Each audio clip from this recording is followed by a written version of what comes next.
Pada saat menolong orang lain, apakah yang harus dipersiapkan? Yang pertama adalah kesadaran bahwa kita harus menghormati orang lain, apapun keadaan yang bersangkutan, apapun pendapatnya, apapun pemikirannya, ataupun motifnya. Kita harus menghormati. Hati kita sendiri harus jernih dan emosi kita stabil saat menolong orang lain. Di luar itu adalah bagaimana kita menggunakan ilmu pengetahuan semaksimal. Jadi bukan datang dalam keadaan kosong.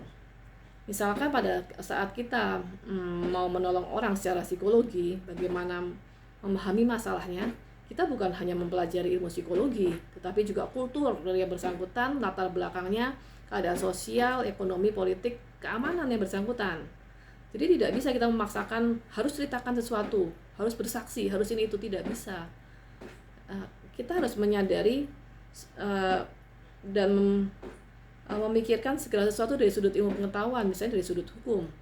Pada saat orang menceritakan kepada kita masalahnya yang punya dampak hukum, kita harus berpikir apakah dampak hukum pada yang bersangkutan itu akan mencelakakan yang bersangkutan.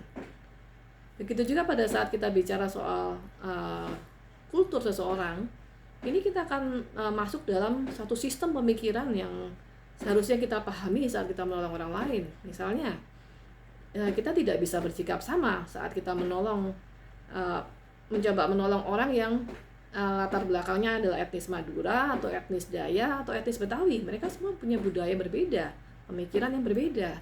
Kita tidak bisa menyamakan cara berpikir orang Batak dengan orang Chinese. Semua punya keunikan masing-masing. Jadi ilmu pengetahuan itu menjadi dasar untuk kita melakukan analisa-analisa, dan jangan hanya puas pada satu mazhab atau dua mazhab atau satu dua tokoh, 2-3 buku yang kita pelajari. Kita harus sangat lengkap untuk bisa menolong orang dengan maksimal.